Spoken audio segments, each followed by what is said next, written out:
அன்பார்ந்த ஊடக சகோதரர்கள், உங்கள் அனைவருக்கும் என்னுடைய அன்பு கலந்த வணக்கத்தை தெரிவித்துக் கொண்டு, போன வாரம் சென்னையிலேருந்து தமிழ்நாட்டிலிருந்து ஒரு 15 பேர் கொண்ட டீமானது நேபாளத்துக்கு சுற்றுலா போனாங்க. அங்கே எதிர்பாராத விபத்தில் அவங்க சிக்கி கிட்டத்தட்ட 7 பேர் மரணம் அடைந்திருக்கிறார்கள், தங்கள் இன்னுயிரை ஈர்த்திருக்கிறாங்க. 4 பேர் ரொம்ப சீரியஸான காயம் ஏற்பட்டிருக்கிறது. 3 பேர் லேசான காயம். அவங்க இன்றைக்கி டிஸ்சார்ஜ் அங்கே நேபாளில் காட்மாண்டில் டிஸ்சார்ஜ் பண்ணிடுவாங்க. இதில் 3 பேர் இறந்தவங்களில் 3 பேர் பொள்ளாச்சியை சார்ந்தவங்க, மீதி 4 பேர் சென்னை சார்ந்தவங்க. நேற்றைக்கு காலையில் பொள்ளாச்சியினுடைய சட்டமன்ற உறுப்பினர் திரு பொள்ளாச்சி ஜெயராமன் அவர்கள் தொடர்பு கொண்ட உடனடியாக எம்பசியில் தொடர்பு கொண்டு அவர்களுக்கு வேணுன்ற அனைத்து உதவிகளும் நம்மளுடைய இந்தியா பாரத தேசத்தினுடைய அங்கே நேபாளில் இருக்கிற எம்பசியை தொடர்பு கொண்டு அனைத்து நடவடிக்கைகளும் எடுக்கப்பட்டிருக்கிறது. மரியாதைக்குரிய திரு ஜெய்சங்கர்ஜி அவர்கள், வெளியுறவுத்துறை அமைச்சர் அவர்களுடைய ஆலோசனையின் பேரில் உடனடியாக அந்த இறந்தவர்களுடைய உடல்களை இங்கு கொண்டு வருவதற்கான அனைத்து நடவடிக்கைகளும் எடுக்கப்பட்டு, இன்றைக்கு அந்த 7 பேருடைய உடல்களும் கூட இன்றைக்கு டெல்லி வந்துடும். டெல்லியிலிருந்து இப்போது சென்னைக்கா அல்லது கோயம்புத்தூருக்கா அப்படின்றத இன்றைக்குள்ளே பிளான் பண்ணி அவர்களிடத்தில் ஒப்படைக்கப்படும். அதே போல் 3 பேர் லேசான காயமடைந்தவர்கள், அவர்கள் இன்றைக்கு அங்கே ஹாஸ்பிட்டல்லேருந்து டிஸ்சார்ஜ் பண்ணப்பட்டிருக்கிறது. இன்னும் 4 பேர் சீரியஸ் காயமடைந்திருக்கிறார்கள். அவங்க இன்னொரு 4 நாள் அங்கே ஹாஸ்பிட்டலில் ட்ரீட்மெண்ட் எடுத்துகிட்டு அப்புறம் இந்தியா அவங்க அப்புறம் எங்கே விரும்புகிறாங்களோ அங்கே அவர்களுடைய மருத்துவ ட்ரீட்மெண்ட்டை அவங்க எடுத்துக்கொள்ளலாம். சகோதரர்களே, இன்றைக்கு தமிழ்நாட்டில் பெண்களுக்கு, சகோதரிகளுக்கு பாதுகாப்பற்ற சூழ்நிலை நிலவி கொண்டிருக்கிறது.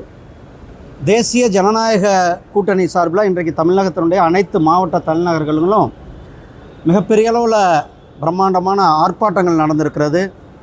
தேசிய ஜனநாயக கூட்டணியுடைய தலைவர் அண்ணன் எடப்பாடி பழனிசாமி அவர்கள் தலைமையில் சென்னையிலும், அதே போல் நம்மளுடைய பாரதிய ஜனதா கட்சியின் மாநில தலைவர் திரு நயினார் நாகேந்திரன் அவர்களுடைய தலைமையில் மதுரையிலும், திரு அண்ணாமலை அவர்களுடைய தலைமையில் கோயம்புத்தூர்லேயும், இப்படி ஒவ்வொரு திரு அண்ணன் டிடிவி அவர்களுடைய தலைமையில் தஞ்சாவூர்லேயும், மரியாதைக்குரிய அண்ணன் அன்புமணி ராமதாஸ் அவர்கள், திரு வாசனையா அவர்களுடைய தலைமையில் வெவ்வேறு இடங்களில் இன்றைக்கு இந்த தேசிய ஜனநாயக கூட்டணி சார்பில் ஒரு மிகப்பெரிய ஆர்ப்பாட்டம் நடந்திருக்கிறது.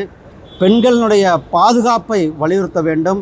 நேற்றைக்கு விளாத்திக்குளத்தில் ஒரு மாணவிக்கு படுகொலை செய்யப்பட்ட வழக்கில் கூட காவல்துறை சரியாக விசாரிக்கவில்லை, நடவடிக்கை எடுக்கவில்லை. இன்னும் சொல்லப்போனால் கேஸ் கூட ஃபைல் பண்ணலாம்ல, காவல்துறை அதிகாரிகள் மேலே கூட நடவடிக்கை. இப்படி எங்கு பார்த்தாலும் கூட இன்றைக்கு தமிழகத்தில், குறிப்பாக தென் மாவட்டங்களில் பட்டியலின மக்கள் மேலே அதிகமான தாக்குதல், அதே போல் வடக்கு இந்த பகுதியில் எல்லாம், சென்னை போன்ற பகுதிகளெலாம் பெண்கள் மேலே மிகப்பெரிய ஒரு வன்கொடுமை, அதே போல் மேற்கு மாவட்டங்களில் நம்மளுடைய சீனியர் சிட்டிசன் என்று வயதானவர்கள் மேலே தாக்குதல், இப்படி மிகப்பெரிய அளவில் சட்டம் ஒழுங்கு பிரச்சனை தமிழகத்தில் தலைவிரித்து ஆடிக்கொண்டு இருக்கிறது. சகோதரர்களே, அதே போல் இங்கே நம்ம பார்க்குறோம், பல்வேறு விஷயங்களை பார்க்குறோம் தினந்தோறும். இதுக்கெல்லாம் காரணம் தமிழகத்தில் கஞ்சா, போதைப் பொருள்கள், இதையெல்லாம் கட்டுப்படுத்த தவறி இருக்கின்ற திமுக அரசாங்கம், காவல்துறையை கையில் வைத்திருக்கிற முதலமைச்சர் அவர்களுடைய செயலற்ற தன்மை, அவருடைய கையாளாக தன்மையினால் இன்றைக்கு தமிழகத்தில் பெண்கள், சகோதரிகளுடைய பாதுகாப்பு என்பது மிகப்பெரிய கேள்விக்குறியாக இருக்கிறது. இதற்கெல்லாம் விடையாக வருகிற ஏப்ரல் 23ஆம் தேதி அன்று தமிழக மக்கள் ஒரு மிகப்பெரிய ஒரு பதிலை கொடுக்க இருக்கிறார்கள். சகோதரர்களை, இன்றைக்கி நாம் பார்க்குறோம். நான் இப்போ டெல்லியிலேருந்து வர்றேன். ஒரு பெட்ரோல் பங்கில் கூட கூட்டம் கிடையாது. 2 நாளைக்கு முன்னாடி ஆந்திராவுக்கு போயிருந்தேன். வீடியோ கூட இருக்குது, நாங்கள் எடுத்துகிட்டு வந்தோம், ஏன்னா இது உங்களுக்கெல்லாம் கூட காட்டலான்னு. ஆந்திராவில் ஒரு பெட்ரோல் பங்கில் கூட எந்த இடத்துலையுமே கூட்டம் கிடையாது. கேரளாவில் கிடையாது, கர்நாடகாவில் கிடையாது, பாண்டிச்சேரியில் கிடையாது, நம்ம பக்கத்தில். ஆனால் தமிழ்நாட்டில் திமுகவினர் வேண்டுமென்றே மக்களை ஒரு பதட்டமான சூழ்நிலைக்கு உருவாக்க வேண்டும் என்ற ஒரே காரணத்தோடு திமுக காரங்க போய் ஒரு 200 பேர் ஒரு பைக்கில் போய் ஒரு பெட்ரோல் பங்கில் நின்றுக்கிட்டு அந்த பெட்ரோல் பங்குக்காரங்கள்ட்ட சண்டை போட்டுக்கிட்டு அந்த வீடியோவை எடுத்துகிட்டு சமூக வலைதளங்களில் விட்டுட்டு ஒரு பதட்டத்தை உருவாக்கி கொண்டு இருக்கின்றார்கள். இது வன்மையாக கண்டிக்கத்தக்கது. திமுககாரங்க நேராக வரலாம், ஆந்திரா இங்கேருந்து 30 கிலோமீட்டர் ஆந்திரா பார்டர் வரும், ஒரு பங்கில் கூட கூட்டம் கிடையாது. அதே மாதிரி பாண்டிச்சேரி பார்டரில் போய் பார்க்கலாம், கேரளாவில் பார்க்கலாம், தமிழ்நாடு கர்நாடகாவில் பார்க்கலாம். எங்கேயுமே இல்லாத ஒரு பதற்றமான சூழ்நிலையை திமுக அரசாங்கம் தமிழகத்தில் உருவாக்கி கொண்டிருக்கிறார்கள். பொதுமக்கள் இதுக்கெல்லாம் இதை பற்றி கவலைப்பட வேண்டாம். அனைத்து மக்களுக்கும் தேவையான அனைத்து வசதிகளையுமே நம்மளுடைய பிரதமர் அவர்கள் உறுதி செய்து கொண்டிருக்கிறார்கள். இங்கே பல்வேறு நாடுகளில் பெட்ரோல் டீசல் விலை உயர்த்தப்பட்டிருக்கிறது. ஆனால் நம்மளுடைய இந்தியாவில் அந்த மாதிரி எந்தவித சூழ்நிலையும் இல்லை. நாம் கண்ட்ரோலில் வைத்திருக்கிறார் நம்மளுடைய மாண்புமிகு பிரதமர் அவர்கள். நம்மளுடைய மாண்புமிகு பிரதமர் அவர்கள் அனைத்தையும் அவர் கவனத்தில் கொண்டு செயல்பட்டு கொண்டு இருக்கிறார்கள். ஒரு செயற்கை தட்டுப்பாட்டை தமிழகத்தில் திமுக காரங்க உருவாக்குவதை வன்மையாக கண்டிக்கத்தக்கது. இந்த பாலியல் வன்கொடுமை விவகாரம் மிகப்பெரிய அளவில் 2 நாளைக்கு ஒரு முறை 3 நாளைக்கு அப்பப்போ இஷ்யூஸ் வந்துக்கிட்டே இருக்குது. இது எந்த அளவுக்கு எலெக்ஷனில் வந்து ஒரு இம்பாக்டை கிரியேட் பண்ணணும்னு நினைக்கிறீங்க? உண்மையாலுமே நம்மளுடைய சகோதரிகள் தாய்மார்கள் ஒரு மிகப்பெரிய கோபத்தில் இருந்து கொண்டு இருக்கிறார்கள். ஏன்னா பெண்களுக்கு பாதுகாப்பு இல்லை, ரயிலில் போக முடியல, பஸ்ஸில் போக முடியல, அல்லது தனியாக ஒரு இடத்துல போக முடியல. அப்படிப்பட்ட ஒரு சூழ்நிலை இன்றைக்கு ஒரு பயந்து கொண்டு இருக்கிறார்கள். அவர்கள் நிச்சயமாக இந்த திமுக அரசாங்கத்தை வீட்டுக்கு அனுப்புகின்ற வேலையை செய்வார்கள். அண்ணா ரஜினியை பற்றி இதற்கு முன்பு பல தலைவர்கள் விமர்சனம் பண்ணியிருக்காங்க.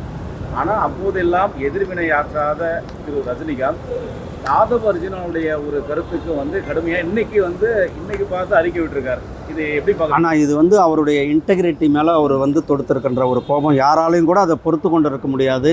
அவர் ஆனால் பல விஷயங்கள் இருக்கு. ஆனால் நீங்கள் பாருங்கள், அவர் மேலே எப்படிப்பட்ட குற்றச்சாட்டு. அதாவது ஒருத்தங்க திமுக காரங்க வந்து என்ன மேலே அவங்க வந்து ரஜினிகாந்த் அவர்கள் ஒரு தைரியமான சினிமா நடிகர், கிட்டத்தட்ட 50-60 வருடத்திற்கு மேலே தமிழகத்தில் ஒரு தனக்கான தனி முத்திரை வைத்தவர். அவரை வந்து யாரும் மிரட்டவும் முடியாது. ஆனால் இப்படிப்பட்ட அவர் அவதூறு சொல்களை பரப்பும்போது அவர் எந்த ஒரு மனிதனும் பொறுத்து கொண்டிருக்க முடியாது. ஏன்னா இதில் என்னன்னா ஒரு மனிதன் பாதிக்கப்பட்டிருக்காருன்னா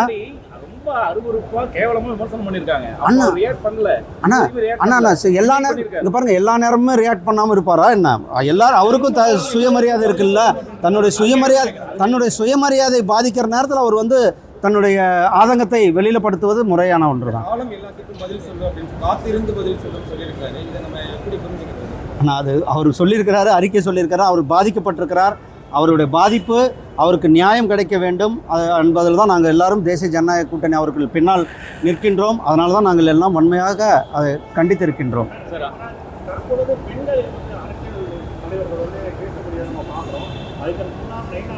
ஆனால் அது அவர் 2 பேருமே வருத்தம் தெரிவிச்சிருக்காங்க. 2 பேருமே வருத்தம் தெரிவிச்சிருக்காங்க. ஆனால் அவரும் அதுக்கு ஆனால் அது 2 பேரும் இன்னைக்கு வருத்தம் தெரிவிச்சிருக்காரு. அது வருத்தம் தெரிவிச்சிருக்காங்கல்ல.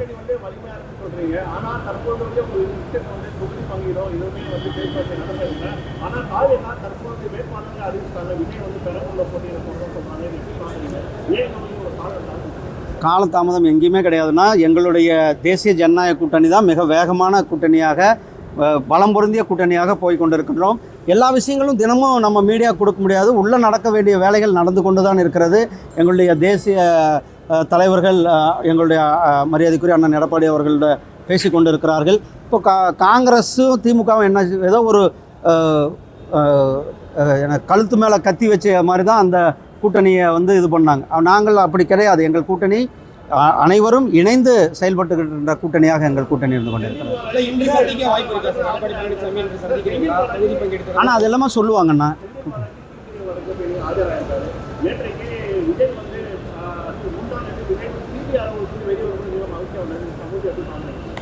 ஆனால் கிட்டத்தட்ட 42 பேருக்கு மேலே அங்கே கரூர் துயர சம்பவம்.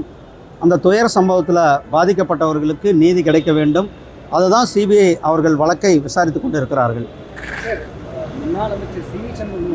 ஆனால் பதில் சொல்லிட்டேண்ணா, சொல்லிட்டேன். தென்னிந்திய நடிகர் சங்கம் வந்து கண்டனம் தெரிவிச்சிருக்காங்க. நிறைய அரசியல் கட்சி தலைவர்கள் கண்டனம் தெரிவிச்சிருக்காங்க. பாஜகவுடைய நிலைப்பாடு இதில் என்ன? ஆனால் அங்கே பாருங்கள், இது சம்மந்தப்பட்ட நபர் வந்து வருத்தம் தெரிவித்து இருக்கிறாரு. அது சம்மந்தப்பட்டவங்கள அது சம்மந்தப்பட்டவர் என்னன்றதை அதை பார்த்துக்கணும். நன்றி. நீங்கள் என்டிஏ அலைன்ஸ் வந்து பலமாக இருக்குன்னு சொல்கிறீங்க. திமுக தலைமையிலான அந்த அணியில கிட்டத்தட்ட 23 கட்சிகள் இருக்கு. ஒவ்வொருத்தரும் ஒரு பர்சன்டேஜ் கணக்கு பண்ணா கூட அவங்க அந்த கால்குலேஷன்ல ஆனால் இது எந்த கட்சிக்கு என்ன இருக்குன்றதை பார்க்கணும். எங்கள் கட்சியில் எவ்வளோ பேர் இருக்காங்கன்றது. நீங்கள் 23 கட்சி லெட்டர் பேட் வச்சிருக்கிறவங்க எல்லாம் ஒரு நிமிஷம் இருங்க. இருக்கட்டும்ண்ணா, லெட்டர் பேட் வச்சிருக்கிறவங்க எல்லாம் கூட ஒரு கட்சியாக அவங்க திமுகவில் கணக்கில் சேர்த்துருந்தா அதுக்கு நம்ம யாரும் பொறுப்பு. நன்றி அண்ணா, நன்றி அண்ணா.